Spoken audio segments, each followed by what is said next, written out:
Fireworks at a combative hearing today with Health Secretary Robert F. Kennedy Jr. on Capitol Hill. Yeah, both Democrats and Republicans grilled Kennedy for his handling of vaccines and his overhaul of national health agencies.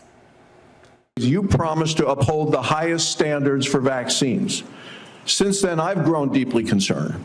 The public has seen measles outbreaks, leadership in the National Institute of Health questioning the use of mRNA vaccines, the recently confirmed director of Centers for Disease Control and Prevention fired. Americans don't know who to rely on. As my father once said, progress is a nice word, but change is its motivator, and change has its enemies.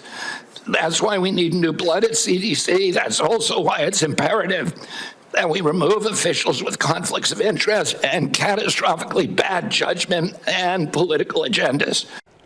The recently fired CDC director Susan Menarez published an op-ed today saying they booted her because she insisted on rigorous scientific review and was pressured to approve people to a vaccine panel who are anti-vaccine. At today's hearing, Kennedy said he never demanded she go along with the vaccine panel's recommendations. Kennedy also said the American people were lied to about COVID vaccines and their effectiveness. Nebraska Representative Don Bacon expressed concerns about Kennedy this afternoon.